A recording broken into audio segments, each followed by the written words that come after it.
Hold on. I got this Facebook revved up. Okay. Okay, this takes a second or two to get this. So are you going to stream it or do anything with it, or what are you doing? I'm going to stream it once you set it up. Yeah. Okay. Live with Anthony Claffey. His box room in Rathmines. Is it Rathmines? Trim that. Trim that.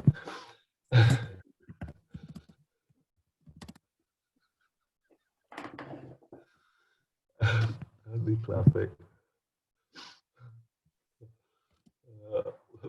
Where we discuss online consults. Oh, fuck's sake. Issue LTS. Was it charging business charges? Was it, or practice prices? What will it put in? Like pricing. PRICING and all things business. Yeah. Practice business. Nobody reads it anyway. Practice. CTICBSINESS. Okay, ready? Cool. Okay. Go anyway. Okay. We are live. Good afternoon, everyone. And 2nd of May, another scorcher. Heading out into the garden soon. Got a great treat today. I've got my good friend Anthony Claffey, all the way from sunny Dublin this morning. Hi, Andy. Hello, mate. How's things? Good, good. And you? Excellent, excellent. So, yeah, we've had a good few days. We've met some very interesting people, and that's why you're here as well. To continue the discussion, and today we're going to have a chat about online consultations, pricing, fairly and ethically in your practice, and on all things sort of practice business related. So, Anthony, you mean you're just fresh off another call there this morning? All around the world, Tanzania, Canada, US, Australia. I mean, you consult everywhere. I haven't been to Tanzania. Was it Kenya? No, I think the furthest is Sydney. The furthest is Sydney. But like Sydney, New Zealand, Canada, lots in America. All online consulting. Yeah, I've worked online over the last number of years, but I've completely 100% moved my business online the last 12 weeks or so. Yeah. Until who knows when. Well, that's it. Yeah. So the new business as unusual. Yeah, this is the norm now. Yep. So I rented in Ranelagh I was in there for 3.5 years. That's how we actually met. Yes. And I closed that down 3 or 4 weeks ago. For a number of reasons. And actually one of the main reasons had nothing to do with financial reasons. It was just how I wanted to work, how I saw my business, and then just kind of long term how I choose to work. So I decided to close it down. So and it's been going great ever since. That's it. And we all love sitting around, in the garden, in the box room. That's it. In the box room, in my bare feet. Yeah, your bare feet. Yeah. I'm standing in the corner. Just for fun on Instagram. If anybody hasn't checked out Anthony's, did you do like 365 handstands in a year? Like one of them? It started as a complete joke. Everyone on social media was doing like a novelty thing, and someone says to me, "Oh, you should do a handstand every day." And I said, "Oh, but sure, everyone else does that. I'll do a random one in a different location, and make it random." So I went all over Dublin or wherever I was in Ireland and would do a handstand, and then I took the history of the location and put it in, and this just went kind of viral. It kind of became a tagline of mine, but it was extremely hard work having to do it every single day. You've hand stood in many locations around the world. I have. I've even hand stood 35,000 feet on a Ryanair plane, just beside the toilet. Really? Yeah, that was one of the good ones. Yeah. Is that a slightly different type of mile high club? different form. The clothes were kept on. Different form. Okay. Yeah, a lot of it just get this. Let's see whether I get this quick comments coming in. Excuse me. Yeah, that is a different type of mile high. Excuse me again. Yeah, we just got a little cough. So, and yeah, your journey then to practice, or how did you end up then transitioning, or because a lot of colleagues were worried about that transition from face to face, especially. It's how the clinics have always been set up for years, and it's what sort of patients expect. And I think we talked before in previous calls with other groups. If you saw a patient, say St. Patrick's week or the week before, and you assessed them, and you were planning out your next sort of 4, 6, 8 weeks of treatment, and what you were going to do with them, and they were there, and then a couple of days later, all of a sudden you had to phone them to cancel them. That sort of trust is sort of broken a little bit, and then maybe a month later you suddenly jump back on and contacted them again, and whoa, we're doing telehealth. Do you want to go? And the uptake a lot of practices, just because of the way it was sort of managed, wasn't quite good. Other practices like yours, I know, made that transition very sort of seamlessly. How did you do that? Well, I suppose I'm quite lucky that I work for myself, so I base my work around how I choose to work, not someone else. And so I suppose that's the easy part of making the decision myself. The other thing is I predominantly do movement-based work, so movement can be done anywhere. So the actual working part of the work isn't very different to online on a screen or in person. Obviously there has pros and cons, but for the most part the work is the same. I have a barrister friend, and she is they've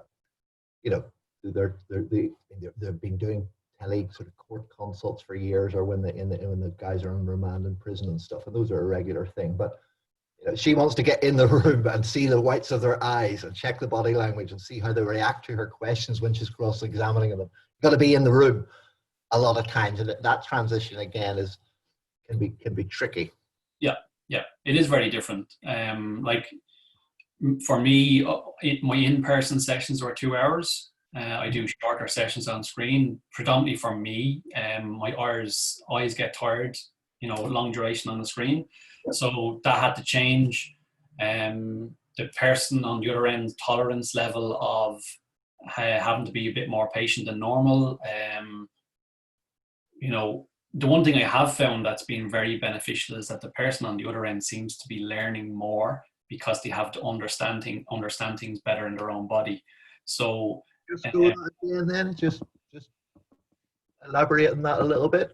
So if we're in person, because you're in person, you can end up a person who comes and you just do all the work for them and they leave, and you would like them to have more autonomy and ownership of their body, but that may not happen in person. But in online, fix me. I want fixed. Yeah. Online, there's no choice. So the people who do come are more open, so they're more open to, how does this work? I'll be more engaged, ask more questions, more willing to learn. And so the people I have worked with I've seen them having a better understanding of their body. They're leaving with more responsibility, and they're more engaged in the work. And some of the people I've worked in person have now worked online as well. And they've kind of said similar things themselves, that, they found, it's a harder transition, but it's something that they're getting used to. And then for someone I've never worked with before, it's their first time ever doing the type of work. So it's new anyway. Yes. So, but they are definitely taking more responsibility. more ownership, and there's more willingness to give me more. I want to learn more, which is great, because then you can share more information, and there's resources all over the internet where people can learn. And I'm sure, I mean, just bouncing into my head, there's other advantages, just even on the technical side of things. I mean, you can record the session and share that with them straight away, and they've got that as a reference to go back to, because again, that's the thing. Everybody, no matter what it is, we only take in a certain amount of information. What do they reckon? About 15% of? If you're lucky. If you're lucky, yeah. Yeah. Your practice is based a lot around communication and verbal and non-verbal. Yeah, like my previous degree, I was a sign language interpreter. So Irish Sign Language, my second language. I've been signing for 13 years. Yep. So the level of like body language reading that I would have is quite high, which makes it really useful for when I'm working with people. Yep. And then because like you had Gary Ward on to call or your podcast yesterday, Yep. the large amount of my work is anatomy and motion. Yes. So time. Yes. Yeah. And being able to look at humans and see everything because of the experience that I have, and then overlapping with Gary's flow motion model has been a huge benefit for me. And I can see the same in person or online. You just won't see the small stuff. Like I can't pick someone's foot up and touch it, stuff like that. That's it's nice to be able to, especially with manual therapies, feel the quality of the range of movement of the joint and in comparison the symmetries, and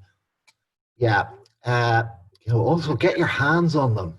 I mean, the amount of patients who come who've been to other myriad of assessments and treatments and things, and a lot of times there was no physical hands-on examination. Mm-hmm. It's all just done from a quick look or a symptom. No, I mean, put your hands on them.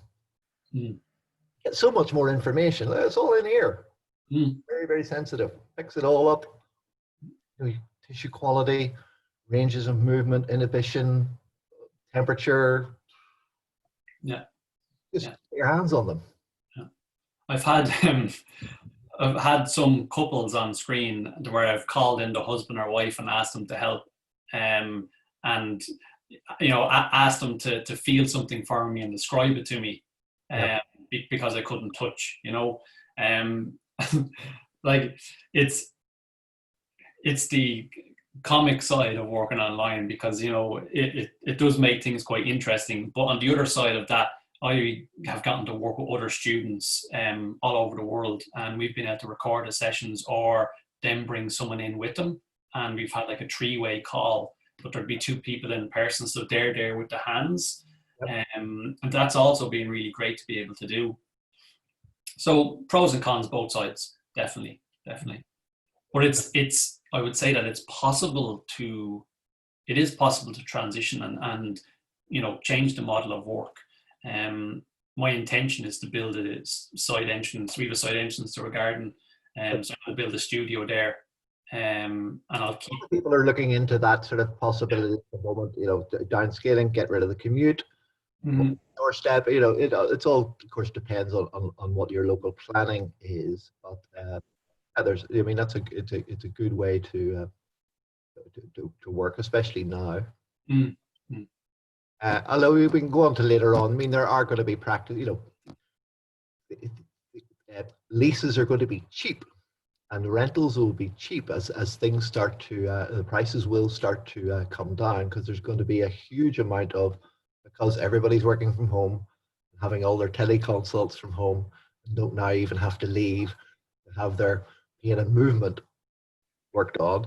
They'll be doing it from home. So they're not going to be down the CBD with all the high-priced commercial office space to let, because a lot of people, what's Dublin Docklands going to look like in a few years' time if Twitter are now working from home, if half of Google employees and Facebook aren't there? I mean, Silicon Dock, all that commercial property that they've built, what's it going to be used for in the years to come? Who knows? That's it. But I know there's going to be a lot more of it available. Yeah, yeah. And that'll be more opportunities for people to evolve their businesses again. So Yeah, whether we're worried about like getting a good sort of prime city centre footfall, if that's the way you want to take your clinic, yeah, and yeah, one of my patients in Ranelagh before used to be. They did all his fabrication firm did all the steel work in the Facebook building. Oh, there's Google building, one of the two. There's got a big steel walkway across between the two buildings and stuff. And yeah, he used to get the architects were in New York, and it was all just emailed to him, and price wasn't an object. It was just when can you get it done? And yeah, he was, super stainless steel fabricators and stuff. Anybody's in Dublin, have a look. The work he did was tasty, but it was just when can you do it? And as quick as you can, please, because they were expanding so rapidly. I say the money wasn't an option. yeah, Seeing the price of Facebook ads and Google ads, but again, those prices are coming down. There's certainly more value online now if you're doing online social media paid advertising. It is getting cheaper and cheaper. Your cost per click and things are more bang for your buck at the moment. Yeah, prices are down. So I mean, there's a huge myriad of knock-on effects. Let's get back to pain and movement. Well, maybe not. So you charge a reasonable fee for your telehealth consultations, and you used to have sort of packages of treatment and stuff as well. I was saying this to you earlier. When I done my physical therapy degree, one of the modules was do a business plan, and everyone was doing the business plan the same way. And I researched how if you were to get like a massage therapist, physical therapist, chiropractor, physiotherapist, all of the person from each kind of health profession, and do their fee for €1 per minute. So just as an example, say for a massage therapist charges €1 a minute, they're charging €60 an hour. Now, when you start to compare that to, say, a physiotherapist charging 60, 70 quid for 35, 40 minutes, and then comparison that to a physiotherapist and so on. And there's a perception of if I was to say physiotherapist in comparison to physical therapist, people will do this, something like this, or a chiropractor, they do something like this. And they have their own perception of where they see them on the tier. And when obviously a degree has to teach a curriculum, so you can come out the other end. But then usually people come out the other end and, do the same as what everyone else done. And I moved into doing longer sessions, and let's say you wanted to make €1,000 a week. You could make €1,000 a week charging 20 people 50 quid, or 10 people 100 quid, or 2 people 500 quid. But it depends how you want to make your €1,000. That's what, when we spoke with David Cashley in Dundee last week, he said that's it. What do you want to earn from your business, and then work. What that price is? Add in all your costs. Work back to that. How many hours do you want to work a week? Divide one into the other, and bingo, that's your fee. Yeah. And then you can not as most clinics set their fees, which is the ring around. Mm-hmm. Especially a new setting up clinic. How much is it? They phone 3 or 4 competitors in the local area, and if they will set their fee. Normally, I'll stick it a couple of quid, couple of pounds, dollars less than the competitor because I'm only starting off. And then the next year they ring around and the fees have gone up for everybody, hopefully.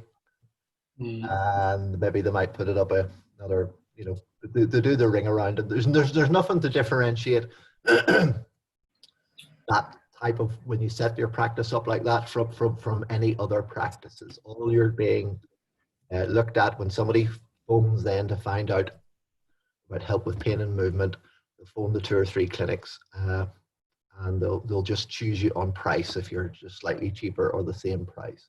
Yeah. There's nothing to differentiate you then. So yeah, like not the way to set prices. Probably not. Like, I have no interest in working 40 hours a week.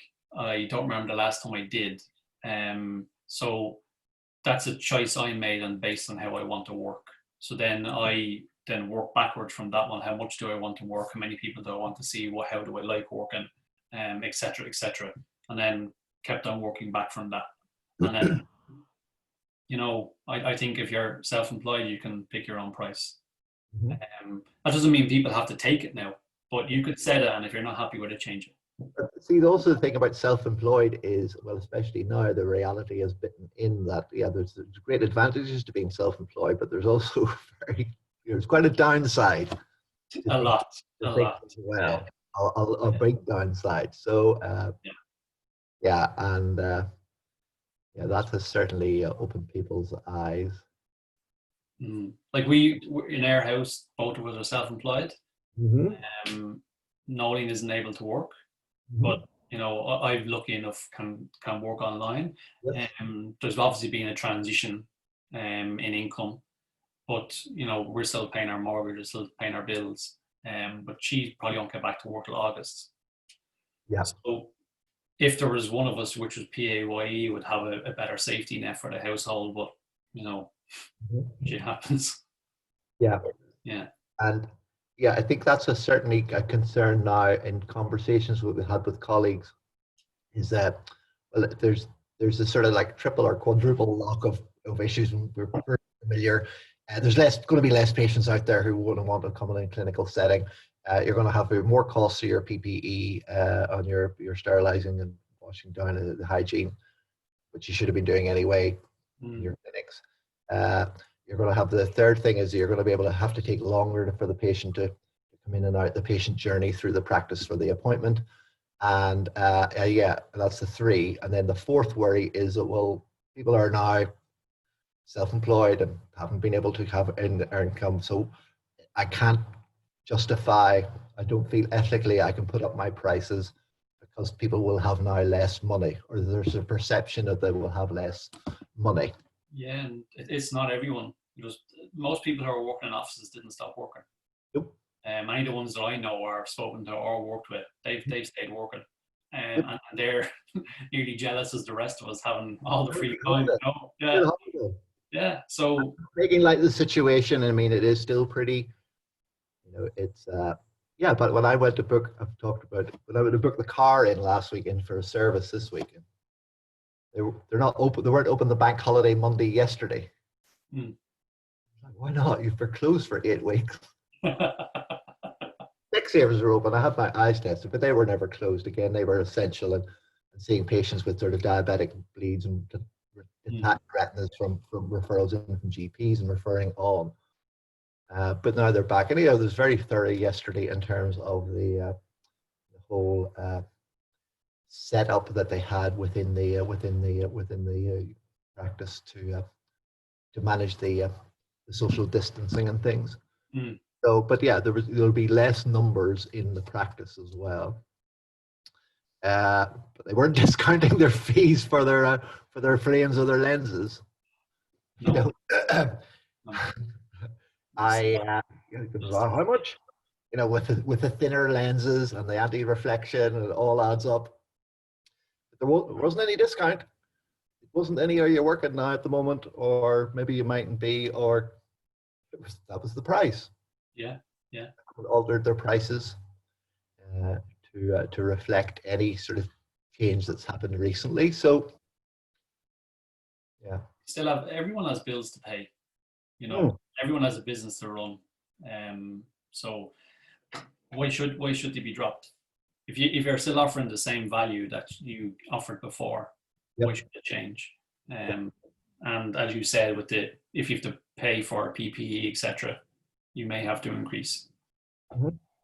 And you could keep that increase when you're finished. When colleagues were going to add it on now as a surcharge, which of course implies then, excuse me, that it will be taken away at some further time. I certainly wasn't recommending that to the people that I was working with. And but just back to the point of the ring around how setting your fees. And when I was asked on one call a couple of weeks back now, what would you think would be a fair increase? Of course, my first reaction was just double it. Double your fee. Okay, but I'm not the crazy guy coming on just going double your fees. And as you talked about, you need to be giving them, the patients, then the exceptional service that they deserve. You can't just double it and keep doing the same old way that you were doing before. And double it. The talk conversation was, if anybody didn't see it or hear it, was ethically you owe it to yourself to actually increase your prices, because then you're much better able to invest in yourself and develop yourself personally and clinically. That helps with your family and your social life. You want to be the business to be working for you rather than you working for it. And so ethically, so all those things, you deserve to charge more prices, so there's more money left over at the end of the month when all the bills are paid, so that you can invest in yourself. That means you'll be able to better serve your patients. Yep. So it's not just double it.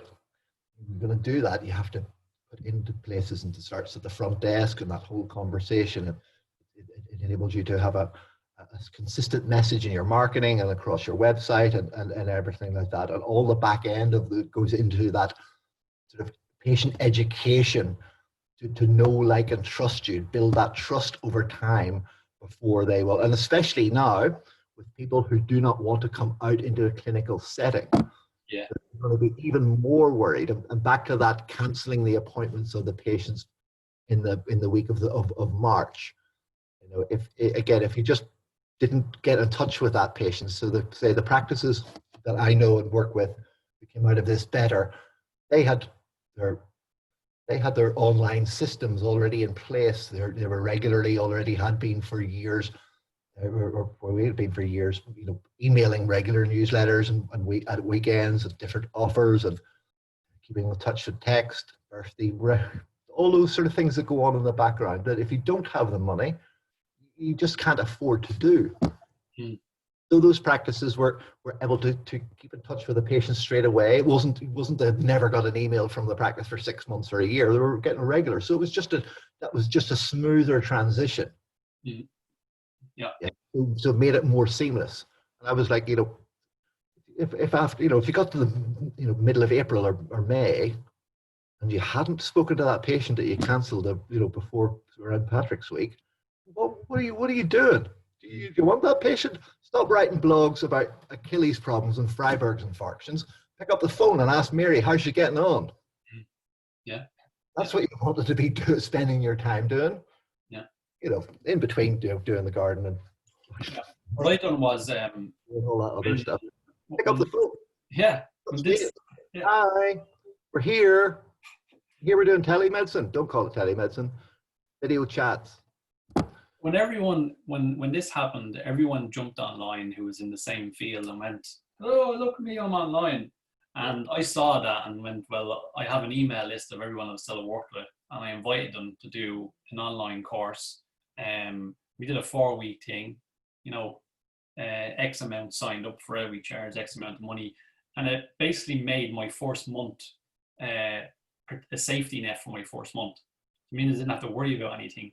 And then I could evolve as I went. Along with that, because you already had your email backend system and all your lists and ready to go. So, how long did that take to do that? What, a few hours, few emails putting together? And well, it was 20 minutes to do an email, invite them to the course. I had the structure ready to go, and then it was done by Zoom on a group call, and then all of that was saved and uploaded into an online platform, and they got access to all of the content. Yep. And there's people doing that now in yoga settings, gym settings, various other types of settings. They're doing it in sort of falls and balance classes. It's a good way to do it online, because that was the issue with podiatry colleagues, which a lot of clinics are hands-on treatment based with instruments, corns, callus, things like that. advanced sort of procedures. That all had to stop. So it was like, well, how can I do that through a screen? Well, you don't. You just talk to them if somebody contacts you with that sore, but for whatever reason, like, you know, your auntie phones you from Spain and she's tripped over and hurt it, or got herself a blister with her new flip flops. Mm. That's how you talk to her for the first week or so, tell her how to manage it, what she needs to get from the chemist. And you phone her back 2 days later and you check on her. Mm. That's what you do with your aunt. That's what you should be doing with could be doing with your patients. Yeah. And then that builds up. So when she comes back and she's in the country again, or whatever, you know, that when things are ready to go, that patient is going to then come to see you because you've helped them in a small way. And you know, and also when you fix that blister for you, I told you what to get from the chemist. You know, do you want to join our sort of better, stronger, you know, home exercise class? It was just as simple. If you say that things are set up like that, they could be in business, and the lot more practices, you know, have taken the time now to computerize their records, to set out email autoresponders, to look at their again their whole sort of branding and things. You know, this is a good time to have a reevaluation of that, but also to have a good time to reevaluate again how your clinic was working. Yeah, I've talked about you don't want to be just rushing back 10 weeks ago, crazy to get back to work again. What, just take a pause. Now we've got the time. Excuse me. What do you want your practice to look like in 3-5 years' time? Let's work back from it. Yeah. But there still seems to be the headlong rush in to just get back open. Yeah, and that's, I suppose you can't blame people really when, you know, bills are hanging over your head. That's what fear will do. So same thing happens with people we work with, you know, afraid to move, afraid to do something, you know. It's, what is the well, I think I think we have talked about this before. When there's so much information, people get confused, so they just do. A confused mind says no. Yeah. That's it. Yeah. We know we should be doing something. It's the same as the patient who sits in front of you with an issue they've had for 18 months, a year, 2-3 years. It's not that they didn't want to get help. They didn't know how to ask for it or who to ask. Yeah. You get stuck, you know, they're kind of, in essence, stuck in the hamster wheel of Googling stuff and going to people, and like, if something's not working, it's not working. And if that is the case, you know, go elsewhere, do something else, try something different. If you don't try anything at all, and you're basically giving no choice and just repeatedly doing the same thing over and over again. Just getting back to that sort of practice setup, it is just do the ring around. That's it. That's not the way to set yourself up in practice, and because you know, there's plenty who have gone before us.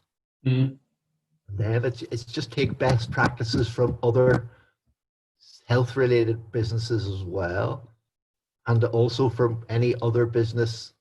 You know, it's the same across the board. The business fundamentals are the same. And again, most people know the clinic round the corner from them or across the other side of town that's absolutely killing it. They're sitting there scratching their heads going, yeah, what am I doing wrong? Yeah. We I don't think, well, as self-employed people, we don't generally think of running a business. We just, you know, see ourselves separate to our, you know, I do my work, that means my job is done, but we actually need to be seeing it as a business, and I have to do X, Y, and Z to make sure that it runs. And like the monthly admins, or the making sure you have an email system, or making sure there's enough money coming in, or like putting stuff on social media, all that stuff is part of the job, you know. AdWords, learning what works and what doesn't, trialing things. Yeah. Packages of treatments, offers, workshops online that throws out patients out of that. Uh, the mind boggles. There's so much opportunities. There's not just one way to communicate with patients. But is that back to, again, then as a therapist, being very good at whatever therapy you're providing and what model you work on, there is then you have to wear so many other hats, because once you step out of the therapy room, there's the putting the bins out hat and the doing the thing, employing somebody and doing your website account, and there's all those hats, doing your filing and your paper, paying your suppliers, banks. I mean, it's just so many things. Now, the great thing is, again, back to, if you're charging a fairer fee, there's slightly more money left over at the end then, so you can employ a bookkeeper. My bookkeeper costs 50 quid a week, and she come in for 3 hours. It's brilliant. You just give her all the stuff. Pamela would do it all. I would meet with her for like 20 minutes just to sign checks and decide who we're going to pay when things got tight. 50 quid a week, nothing. For somebody to take all that, I mean, God knows what, and she put it all in a spreadsheet and a bit of things. Basically, it was just hit a button. She would deal with the revenue and make payments to them and schedule things. It's fantastic for 50 quid. Some people, that used to take me hours and hours. Yeah, time saves, yeah. I save 4 hours a day now from not having to commute. So I used to drive and then stop driving. I start cycling, and that saved 2.5 hours. And now no commute at all. I save 4 hours a day. Yeah, that was it. When I lived in London, I used to cycle up it was a great cycle trip from down by Peckham, Camberwell, up round Elephant and Castle, up over Waterloo Bridge, straight up past the Lion King there in Aldwych, straight into Covent Garden. Did a shower and everything in the rehab gym and stuff. It was fantastic. On a bus, driving, forget it. Yeah. At least an hour or two. That was like 15. I think 17 minutes the quickest I did it. Yeah. Good spin. Get the blood pumping in the morning. Yeah. Make you think, wouldn't it? Cycling and commuting. It was it was a great place to work. And but yeah, patient journey is going to change. But yeah, so if you don't have that sort of just buffer, if you don't have 100 quid at the end of the week to spend on stuff like that helps to enhance your practice, enhance things, you might as well be working somewhere else for somebody else for less stress, hassle, and all the other perks that come with working for somebody else. Paid holidays, paid courses normally, all those sort of things. It would be, it's just, you want to be, you could be working in Londis, save money, and your rental and your. So it's. I think I said before, I've run practices both ways, so I know what it's like, and I know that when you change your mindset to one of sort of more abundance, it gives you an awful lot more. That's practicing in the scarcity mindset. I mean, the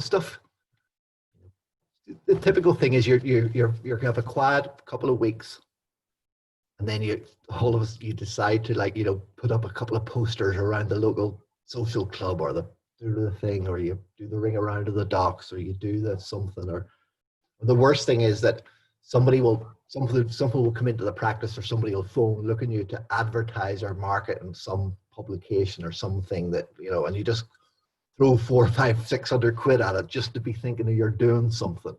Yeah. Then you complain about there's no return off it. And I think that's a way that people are worried about advertising and marketing and Facebook and different things, is that they don't see,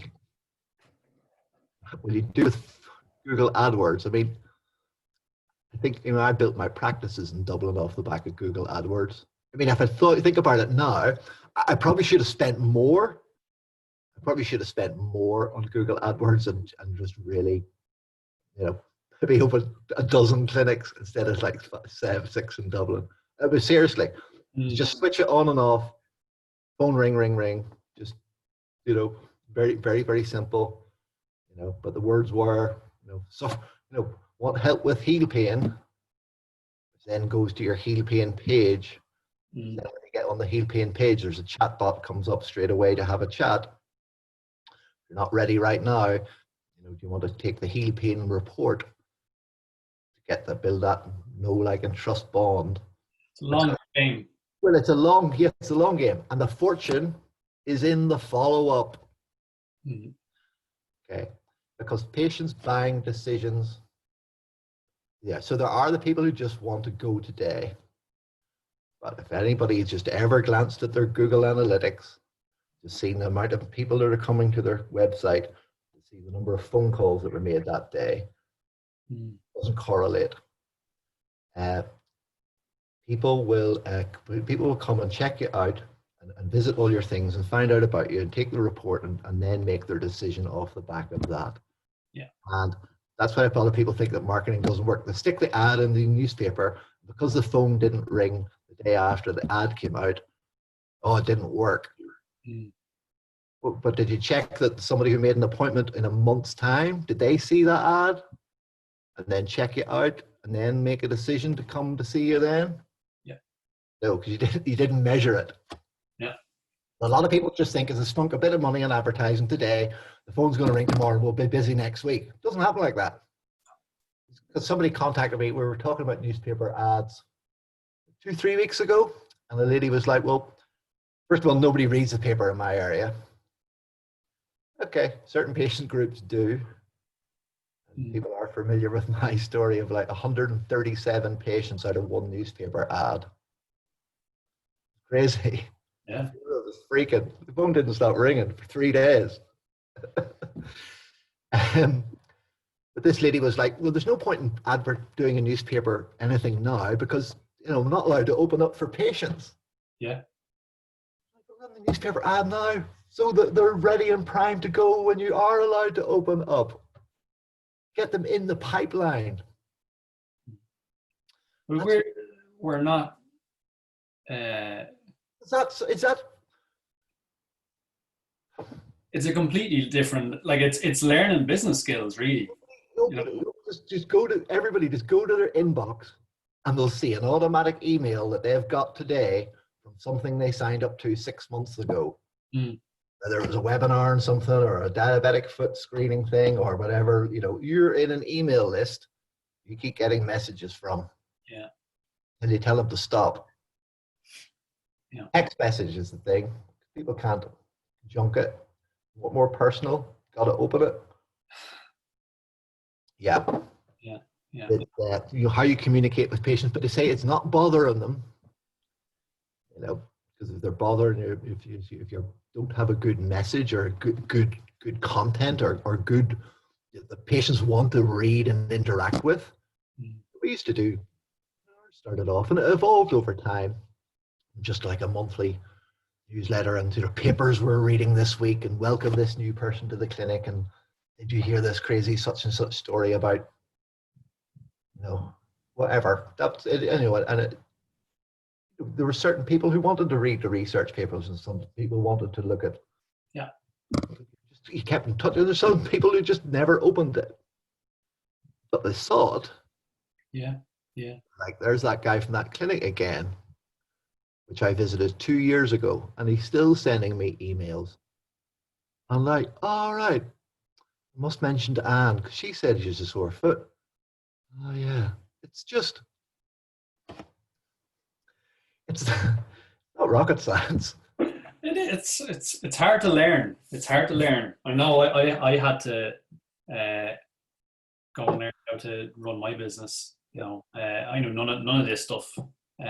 Even down to doing simple things like IT and Zoom calls and working online and all that stuff. And to learn all of that stuff, but it's nearly a separate curriculum that needs to be done to run a business. Yeah, because see, it's never taught. It's not taught in any normal sort of curriculum.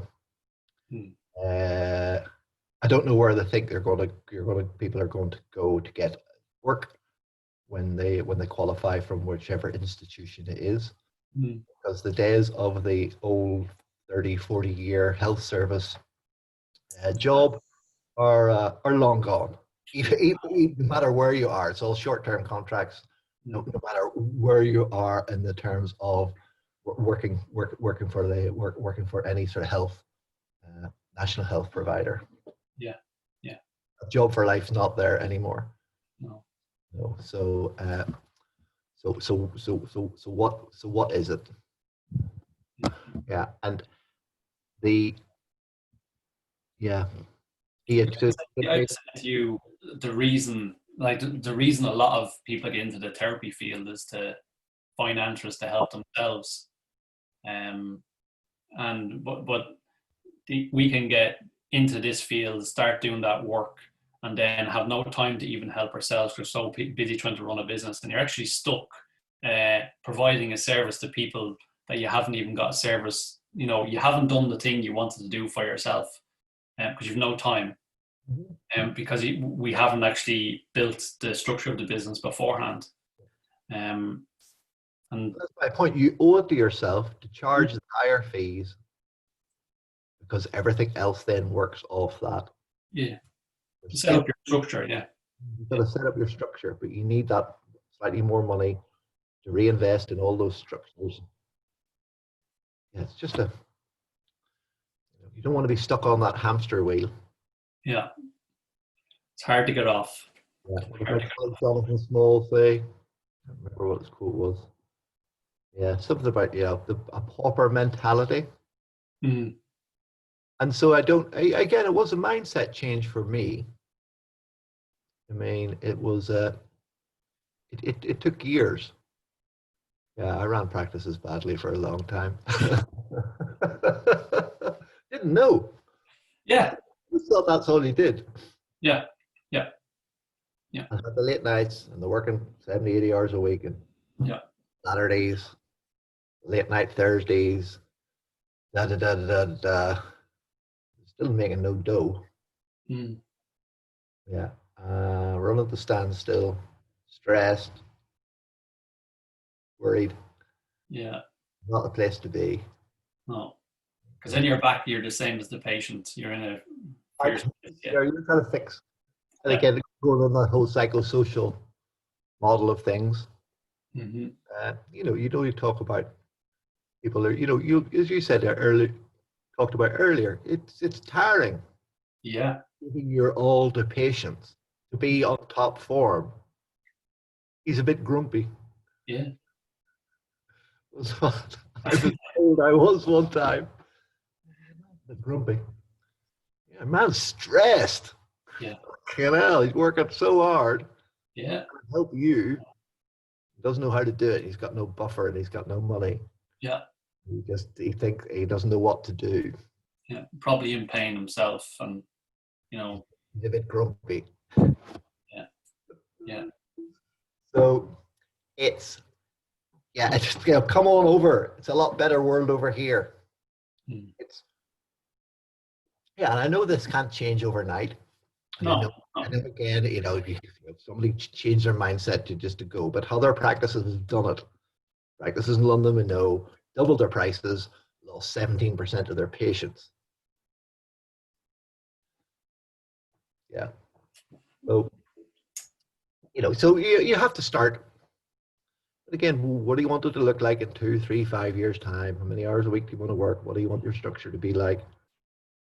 Do you want to do the shit stuff that you think you have to do? Or do you want to do the good stuff? Yeah. I think there's a lot of that. Yeah, there used to be a chiropractor in the States, and his was all about the mindset. And he talked about holding on to the rope hanging off the cliff. And he talked about you got to let go to rise. Yeah. You're not going to change all these things overnight. You're not going to get all these email systems in, and you're not going to change your whole practice, your why. You're not going to retrain your staff or yourself on how you're going to communicate to patients, how you're going to have plans in place for them. I mean, that's it. This sort of thing about, a patient treatment package seems to be alien. Mm. Yeah, but you get packages all the time wherever you go. Yeah. into the gym, where you go to the gym, you go to the thing, you get the upsell, you go to Argos to buy something to plug in your laptop so it makes it sound better, and they try to sell you the insurance on the back of it. Yeah. That's the package. Mm.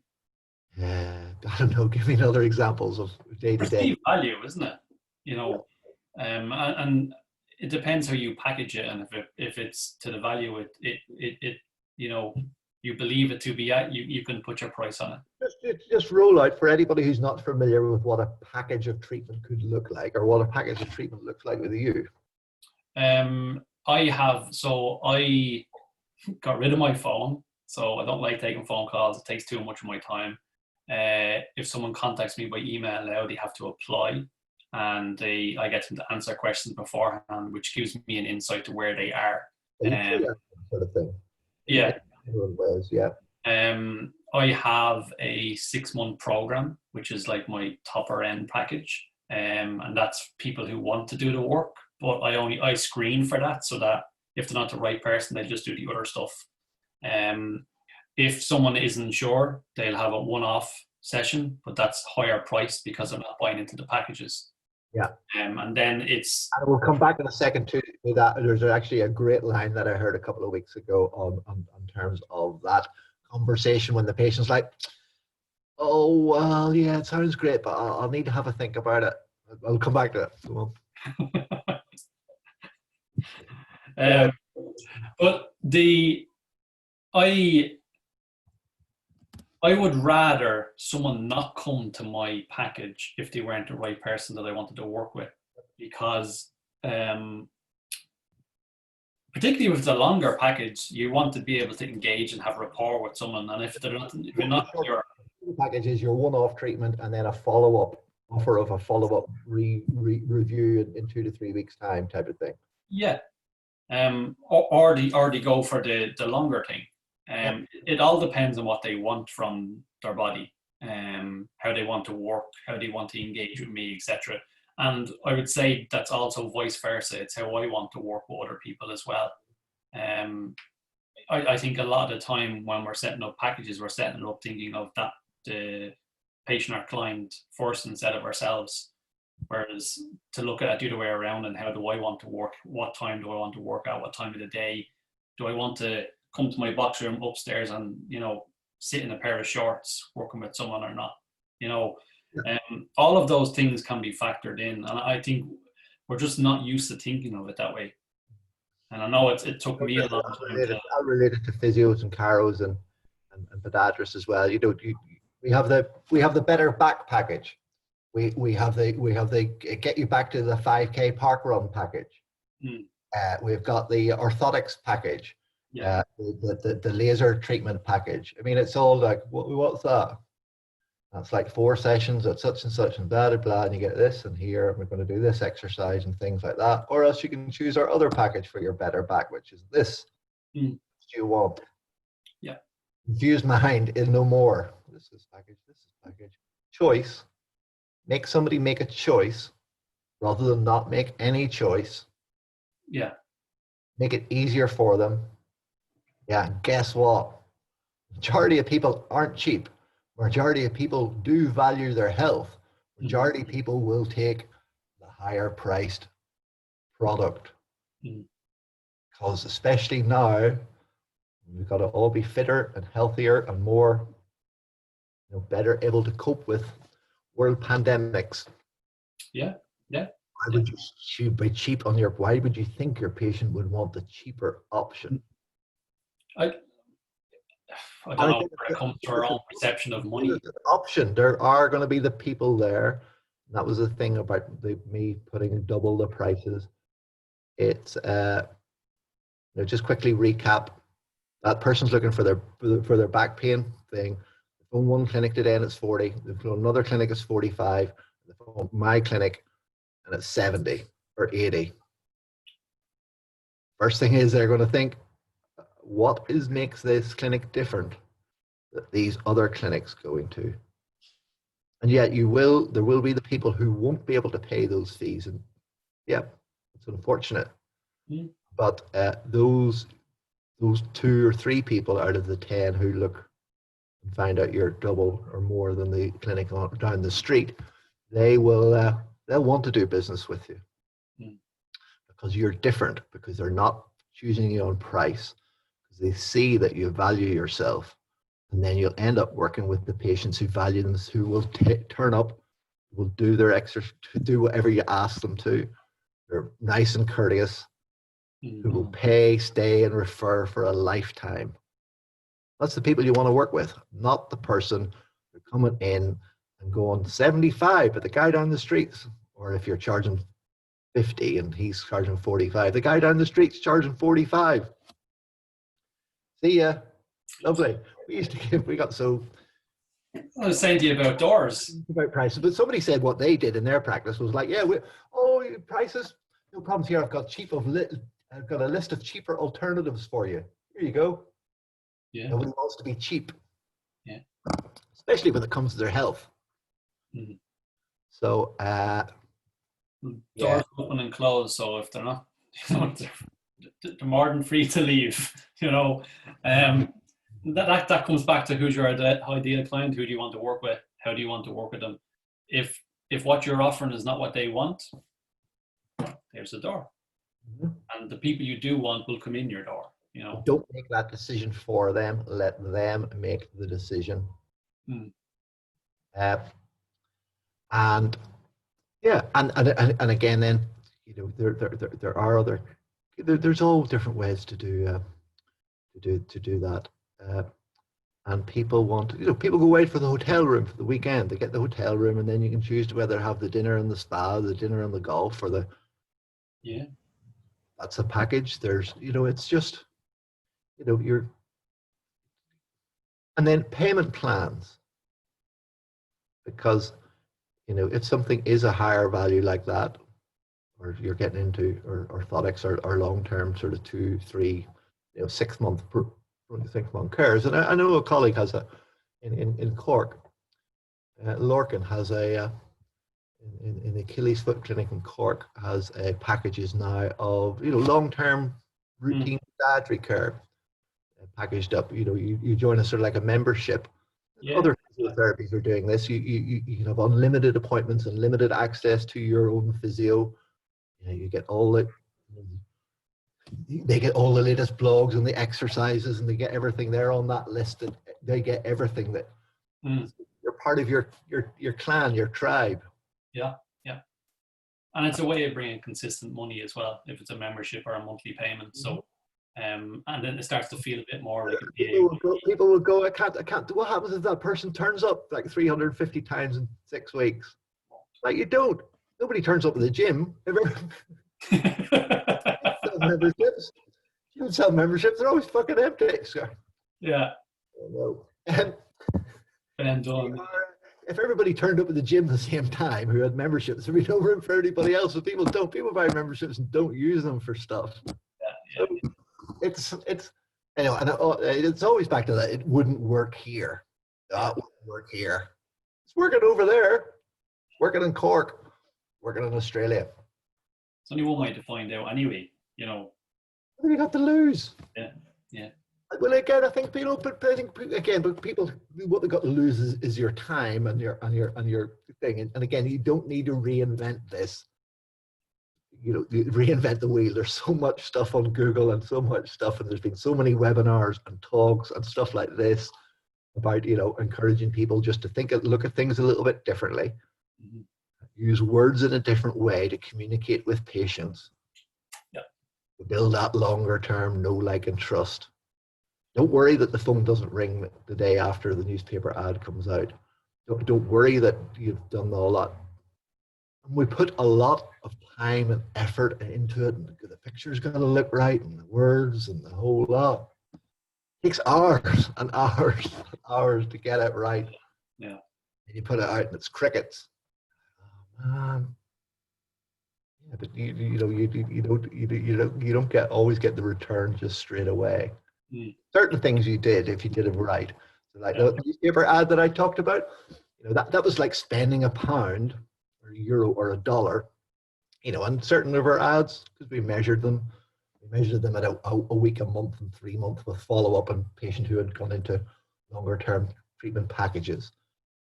8, 10, 12 pounds, dollars, euros back for every one spent. Mm. Yeah. Yeah. So it's like, it's like a one-arm bandit. Every one, pull the arm, 6, 7 back. Why wouldn't you not do that? Yeah. Again and again and again. Then just turn it off when you're going to go away on holidays and over Christmas. And it levels out that peaks and trough. Mm-hmm. I used to work with always used to talk, it never picks up till St. Patrick's Day. And then you get Easter. And then, of course, the schools and the exams. And then everybody's away on holiday. And then the schools are restarting. So there's no money around because all the kids are going back to school.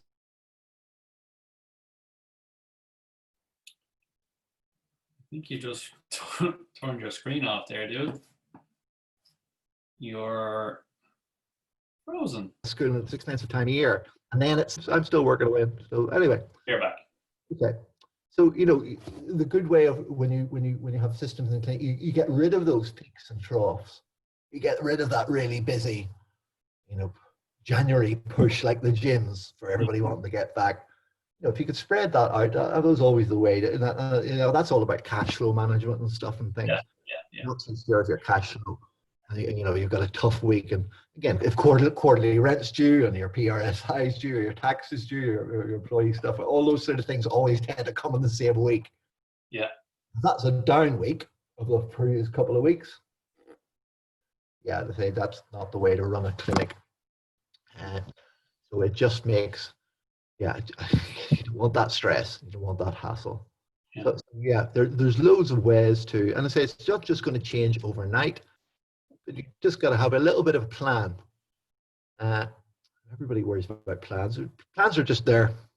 I think the preparation of a plan, or just writing a few ideas down, even if you don't execute them or complete them, or at least you've got it down there. Plans don't have to be completed exactly the way. Everybody had a plan for the start of this year. Who was planning stuff, and now that plan's been. Yeah. We're going to have another plan, but it just pivots, it just changes, it evolves over time. But do get something down. Mm. We used to plan for the marketing plan through the year, and those targeting certain sort of things. That back to school thing was like, can't remember the figures, crazy. I mean, 70% of kids' school shoes are bought in the month of July and August. Yeah, but there's no point in doing that marketing for that, or putting a newspaper or running a Facebook ad the week the schools start back. Yeah. Start that in June. Mums are thinking about buying shoes and footwear and want that advice. Again, these things all have to be planned. The Dublin Marathon was always a good one for us. Yeah. No, I can't remember what was the name of the title of the Facebook ad. I'll come to me in a minute. I might look it up. It wasn't. It was like dreading. I think it was a 5K stuff, and it was a women's mini marathon. It was Dublin's women mini marathon, which there's lots of versions in different countries. I'll come to me in a second. I might have to look it up. But the title of it is what makes it. It was sort of like, do you want to run the women's mini marathon without completely dying? The title of it. It wasn't like, do you want your biomechanics looked at, mate? Mm. To do the mini marathon. It was like that. And they replied to the ad, and you sent them a little email about stuff they needed to do to not die doing the mini marathon, like preparation and stretching and getting the right shoes, and just build that relationship with them. Yeah. But you got to have that ad in 2 months before the mini marathon. And sign up for it. So then they're doing their training. And we had people who we helped all the way through at various stages of their training for that. So just having to have that sort of structure, rather than be just reactionary when somebody phones up or the phone's not busy. Oh shit, I need to do something to make the phone ring next week because I've got bills to pay. Pardon me, doesn't work like that. Yeah. It's mapping out your client journey, which is, a big part of your business, is how it's going to run. Yep. For a long time, I used to I used to have an automated email which just sent them a link to book, and who, that was bringing anyone and everyone in, whoever got the email link and would book themselves in, and they ended up working with people who weren't the people I wanted to work with. Yeah. Um, Well, I, we talked about that before. With the advent now of a lot of practices took this chance to upgrade their websites, and now they have a book online feature. And, Yeah. and again, it's a great option to have on websites, because a lot of websites are set up, and the only option for the person is to phone today, phone now, and that's it. mm-hmm. They have contact us in the email, and that's the only two ways to get. Yeah. But then if you add in like a chatbot up, an automatic chatbot, or if you do have admin team that can monitor that, that's another way. And so at ours we had that. We had the phone today, you call now, contact us by email, the chatbot. But we also had the book online now. Mm. We also had the do you want a free just 15-minute chat? Or do you want to click the button to inquire about soonest cost and availability? There's 5-6 options. Not everybody wants to say to phone today, but back to the online booking. It was like, yeah, again, you would be attracting it, and the online booking, that's for 3 a.m. when the person's looking for you. You're not there to answer your phone. That's where online booking comes in.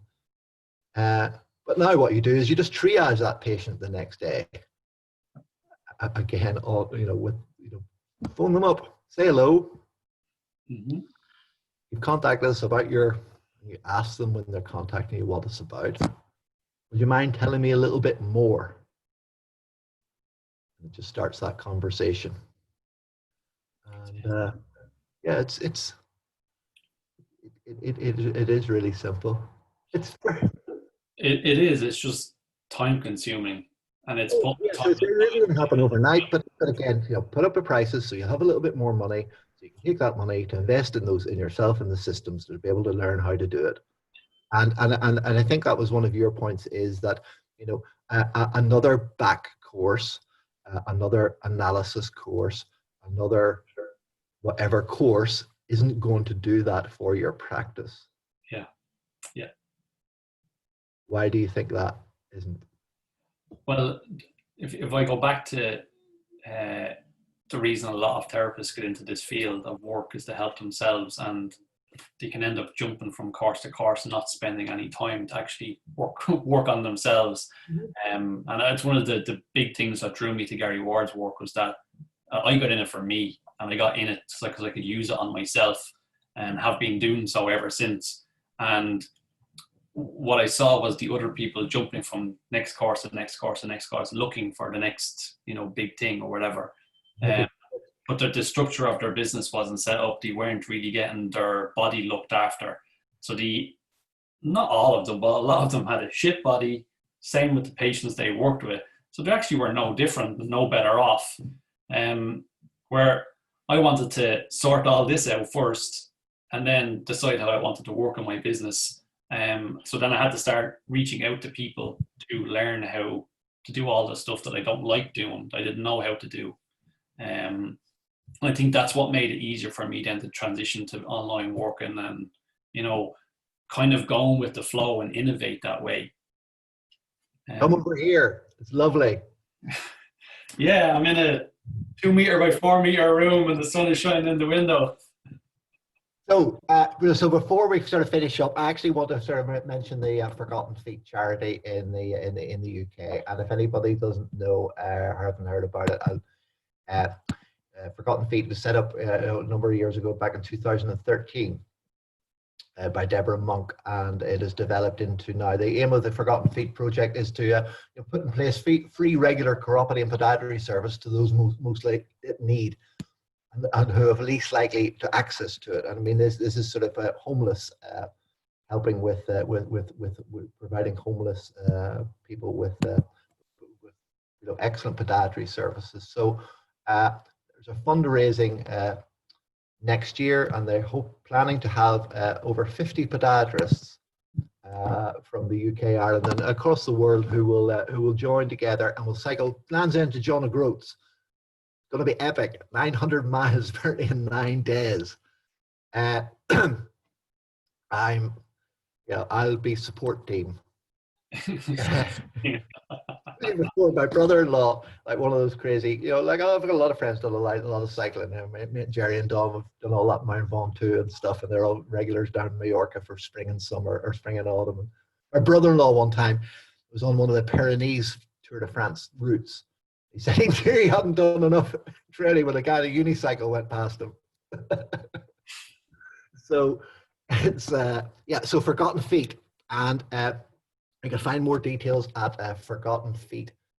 Sorry, I was transgressing. ForgottenFeet.org, UK-based charity. Just launched that new fundraising drive last week, so it would be great to be a part of that. So Anthony, so how can people find out more about you? Where can they find you? AnthonyClaffey.com. From in your box room. And all social media tags are the same. It's just my name, Anthony Claffey. Yes. Nice and easy. And any parting words of parting words of wisdom? Yes. How you work should be on your terms, not someone else's terms. Mm-hmm. It's as simple as that. Work how you want to work, not how someone else wants to work. For you. Yeah. Not letting the business dictate how you work. Yeah. It's the same with working with your body. Work with your body, not on it. Put your prices up. You need to justify the higher fees because you need to have that money to invest in yourself to allow you and your family to have the life you deserve. That's it. Simple. Yeah. There are people there who will pay it. Great. Anthony, as always. Cheers, mate. Absolute pleasure. So thank you very much, everybody. Thank you. Enjoyed that. They keep coming thick and fast. What day is it? Yeah, tomorrow morning is Wednesday morning. We're going to be usually live with Dave James, Kate Markland, and Celia Champion. That kicks off 7 o'clock.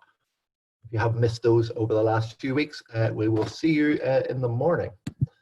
Take care. Cheers, mate. All the best. Let me see. I think that's finished now. Let me go. Yeah, we're done. Only corresponds. You there? Where the fuck are you going?